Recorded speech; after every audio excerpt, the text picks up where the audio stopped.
The media has the power to push a story. I'm made of plastic. Any story. Stupid. Nobody cares, Bill. We say that power belongs to you.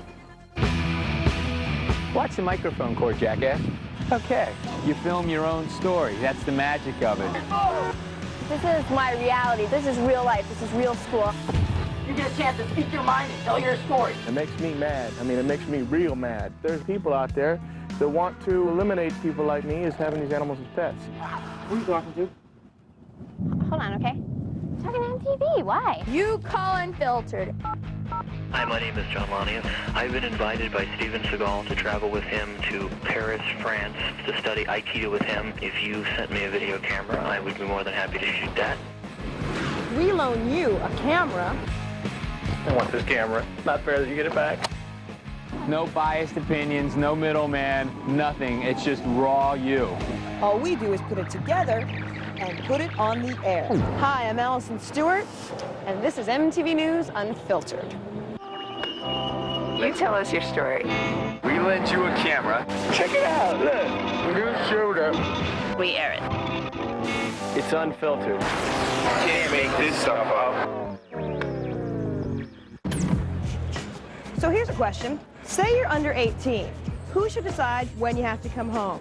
Your parents or your local government? With juvenile crime rates at an all-time high, many cities see curfews as part of the solution. We sent cameras to Texas, Alabama, and Alaska to find out how young people there feel about a legal bedtime. I don't think the first thing that is going through a kid's head when the clock strikes, 101 is that, oh my gosh, I'm breaking the law now. Just because there is a few bad apples out there whose parents aren't raising them right shouldn't keep us good kids in at a certain time. Right now, I have no permission to be outside. I can get arrested. It's hard to be out there and find something to do when you're not 18. This town is not a very big town, and there's nothing else to do but to hang out at Taco Bell. There was a large amount of kids that would hang out and party, so to speak. It used to be like where you just hang out all night. My parents, tell me, hey, Jen, you have to be home by this time. I don't need no cop telling me, look, you have a curfew. There's a new curfew in Birmingham, Alabama. Instead of the parent telling us what to do, is the law telling us what to do. This is the actual curfew law. It's thick, it's big, it uses big words, kids can't understand it. Curfew law is 1 o'clock in the summertime, and that's Fridays and Saturdays. Kids don't go bad once it is later than 1 o'clock at night. That's not where the problem starts. The thing that ruins it for all of us is that, gangs are going around, smashing cars and tagging walls. That's why we have curfew. Many of the people say that it's going to help the crime rate, but it is really an infringement on people's rights, on people's civil rights. I went to a protest 1, 2, 3, 4. about the curfew. We know what the curfew's for. I'd hope that they'd take them seriously because we were serious. Well, it's taking away my dad's freedom and my freedom to choose what time I should be inside the house. I just think it's wrong because we're going to turn into one of those countries who isn't really free. They're trying to almost box us in. They know kids are going to be out there on the streets. This is just part of the government having more control in our personal lives than they really need to have. Roughly 1,000 cities and towns in the United States have curfews. And last May, President Bill Clinton formally endorsed curfews for minors. The confrontation between gun enthusiasts and gun control advocates is about as heated as it can get. Our next story comes to us from a Connecticut bail enforcement officer who understands the power of firearms and the potential danger if treated like toys. Someone said if there were no guns in this world, then the problem wouldn't exist. You could say if there were no cars, there wouldn't be any car accidents. Fact of the matter is that cars do exist, guns do exist. I'm 26 years old, and I carry my handgun on a daily basis.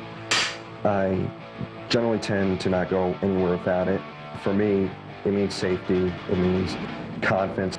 I become one with it. It's an extension of me. In the state of Connecticut, to actually purchase a handgun, you have to be 21 years of age. You have to have 3 character references. You need to have a birth certificate, and you need to get fingerprinted. It's mandatory that you take a firearm safety course given by a certified NRA instructor. When I go to the shooting range, to me, I'm testing my skill. How to load it and fire. You know how to render these firearms safe for handling. The bolt-action rifle. Lift up and pull back the bolt. Safe. If you take up the responsibility of picking up a firearm, you have also the responsibility to learn how to use that firearm safely. Always treat every firearm as if it's loaded. Never point a firearm at anything you don't intend to shoot. Real important here. If you've never encountered a firearm of any type, whether it be a handgun, rifle, shotgun, just don't touch it. Kids think that a gun might make them a man, but it doesn't. They think that they're immune. They think they're like Superman or something. A firearm is not a magic wand. Just because you have a firearm doesn't mean you cannot be killed yourself. If somebody else is threatening my life and about to take it away, I can and will use my firearm to defend myself. To me, Second Amendment means freedom. If the day ever came when the government decided that you can no longer own a firearm, if that ever happens, that would be a grim day indeed. Connecticut, where Andy is from, is one of 31 states where you can carry a concealed weapon, as long as you have a proper permit. And crime has dropped in those states, according to a recent survey done at the University of Chicago. It's MTV Unfiltered.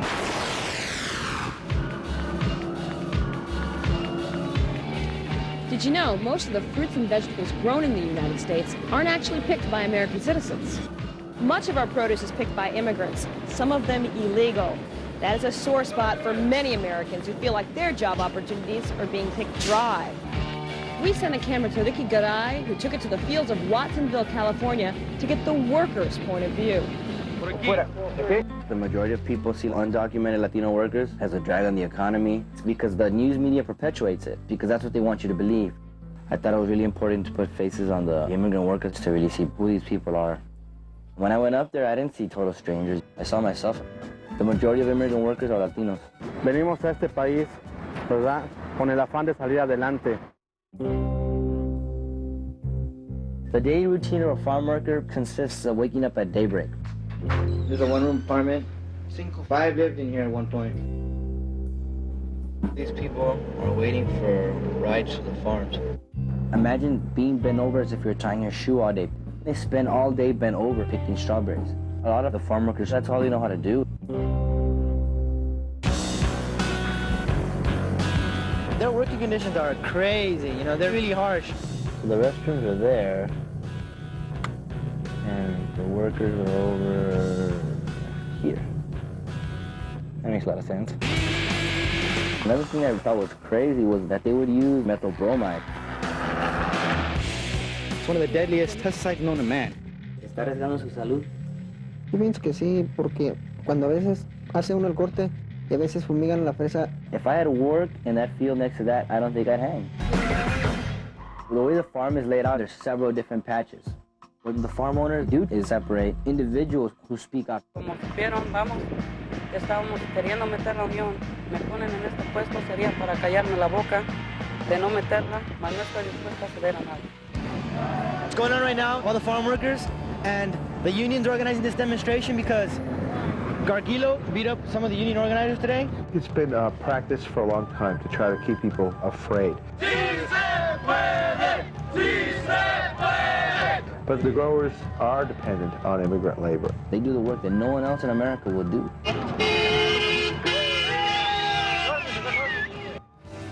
We have to realize supermarkets don't have a farm in the back where the fruits and vegetables miraculously sprout out from. All the fruit is picked by someone. The majority of them are undocumented workers who weren't asking for handouts or just asking for the basic rights of any human worker.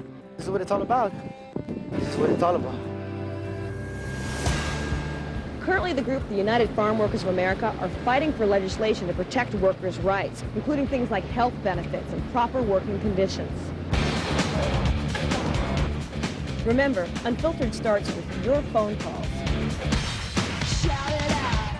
Hello, my name is Reuben Browning. We'd like to show a little bit of what we do out in the West Texas town of Monahans. Hi, my name is Kimber Montgomery. I would like the chance to tell you about a town known only for one reason, a UFO crash. So how do you pitch your story to Unfiltered? It's so simple. You call Unfiltered? 1-800-296-2445. Yours just like it on TV, like ours. In the 80s, Teenage Mutant Ninja Turtles opened the door for independent comic book artists. Since then, many indie artists have found success going it alone. One self-publisher, Mr. John Bean Hastings, is going to take us on a whirlwind tour of the indie comic scene.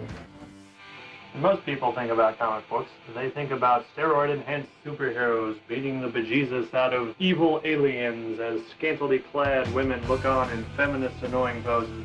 If you want some diversity, you gotta go for the smaller guys. Hi, I'm John Hastings, and this is the true story of me and my comic book. Let me introduce you to a friend of mine here. This is Smith Brown Jones.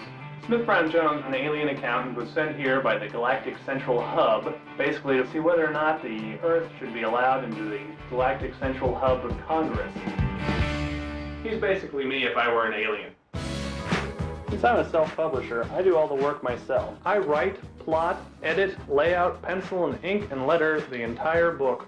This is how I look about 8 hours a day. This is the glamorous part of it all. To promote my book, we're taking Smith Brown Jones down to the San Diego Comic Book Convention. Attended by hundreds of fans and hundreds of creators, too. Pretty darn huge, isn't it? This is it. This is just a prime example of what we have to deal with. Huge booths, unlimited amount of resources and money. In the beginning, there was Marvel and DC. Now there's lots of little companies. With small press, you get a much more diverse type of material going. I draw a comic book called Bone. I would describe it as The Lord of the Rings meets Bugs Bunny. This is my comic book, Saucy Little Tarts. I do a book called Through the Habit Trails. It is about having a job. Cyberzone, the comic, one of the best gun-toting lesbian titles out and around. Too Much Coffee Man. He's a superhero for the 90s, addicted to coffee and vice and indulgent in all ways. Now, one thing you see a lot of at conventions is gimmicks to sell the book. Probably the most prevalent is booth babes. Booth babes allow the companies to bring in potential readers who are usually about 13 and have raging hormones. Pout, baby, pout. The fans range from everything from your normal guy with a t-shirt all the way up to people dressed like Klingons and aliens. The convention for us this year was really successful. We enjoyed it a lot, and we got a lot of people to look at the book. If they know it's out there, if somebody else tells them about it, then we get the exposure that we need for the book. Right now, Smith Brown Jones is the entire focus of my life. Everything else is secondary. In the long run, I'd like to continue to do the book, yet expand it so it slowly takes over the globe like a huge comic book octopus. Independent comics are rock and roll for your eye. Coming up next. My armpits do not itch at all. They feel good. They're soft and furry, like a squirrel.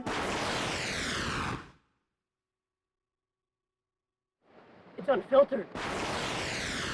We get lots of calls from people who face problems. Problems with their lifestyle choice. Being a vegan in Kentucky, it's really hard to find support. Problems with the law. Me and a bunch of my friends like to go rappelling, and we've run out of places to rappel. There's a few bridges that we love to go off of, but it's illegal. Even some problems we just don't get. I got a little problem here, but to be more honest, it's a big problem. I wear a size 16 shoe, and it's pretty hard for me to find shoes. But viewer Katie Templin called us with a problem that many teens face, but few talk about.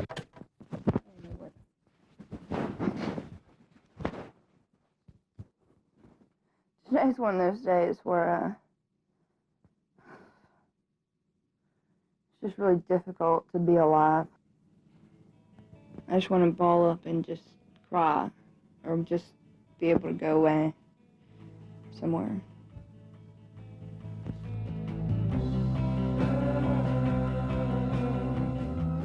But I can't. I don't feel good. I just want to go to sleep.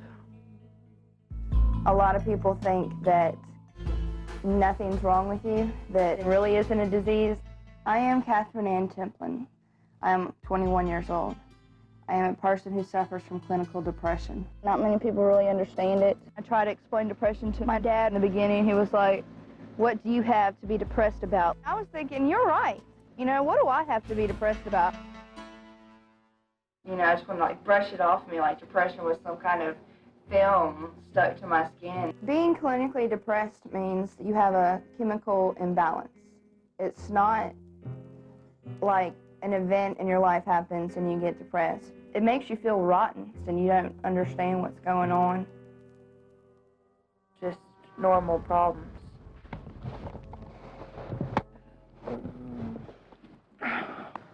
They seem just so outrageous. I can't get the camera where I want it and overwhelm me. What the hell is wrong with me? You know, I'm just, God, why? Why me? You know, what did I do to deserve to feel like this? When I got depressed, I used alcohol, drugs, and food, and sex to try to make me feel better. Of course, it didn't work. This one is about when the change occurred, when I turned from pretty normal. That's when I started noticing my clinical depression. Yep, I was thin. Anyway, what happens is, I'm upside down. My big fat face. It's huge. You should never be this fat. It's disgusting. It's absolutely positively disgusting. How would you like to wake up every morning and think you're still thin, but you're not? You're fat. And everyone looks at you and they're like, you know, they dig you, but they won't go out with you because you're fat. I'm not saying that only people with clinical depression have hard teenage years. I mean, everyone gets depressed every now and then. But I mean, not like disease, like depressed. Eventually I had to go into the hospital because I knew if I didn't, then I would die. And that was the choice I made, was to live. I'm going to be dealing with this for a long time. I'm going to be having to take medicine every day. I'm going to have to be going to therapy once a week. It's not easy. It's easier to slip back into the depression. You know, you can't do that if you want to live a life. I think everyone deserves to be happy. Now, if you have a story that you know needs to be heard, you should call us at 1-800-296-2445. Or you can send it to us at unfiltered@AOL.com. And maybe you'll be on the next edition of MTV News Unfiltered. Our last story is a little hairy, so to speak, as high school student Tracy Lawton shows us how she shatters the feminine mystique. Well, what do you think about these? How about shaving your legs? Yeah. I don't. But girls shave, that's great. But what if they don't? Then they're like smelly hippies, and that sucks. I don't shave because I don't see any good reason to shave. Here are my legs, hairy legs. They're very light, they're not big bushy things, they're kind of cute. Girls with hairy legs. I think that's disgusting. We're not used to seeing that. It's just kind of funky looking. This one is obviously the girl's leg. I think hair everywhere is great. It's sexy. You think so? We have hair downtown. Downtown. The armpits are just another sexy place to have hair. The first time I saw him, of course, was Madonna in the Playboy issue of 1985, I believe. Everyone was like amazed that Madonna had hairy armpits. Hair is, since ancient times, has been one of the strongest ways that people have expressed their individuality. This does not itch at all. My armpits do not itch at all. They feel good. They're soft and furry, like a squirrel. If you want to have hairy armpits, keep it to yourself. What do you think about my hairy armpits? I think they're cool. I think it's individualism to the max. To shave or not to shave is not really a very important question. In Europe, no one shaves. It's perfectly natural, and I have a hard time understanding why people have such a hard time with it. I think you should invest in a razor. If a person, especially a woman, wants to not shave, it's her body, her decision, and I think it is a sovereignty. I think it's a sexual sovereignty. I'm hairy and I like it, and I'm hairy, and lots of people are hairy. And if you don't like it, too bad. So I say, let it grow or just say no. I'm proud of my hair, I like it, and it's here to stay.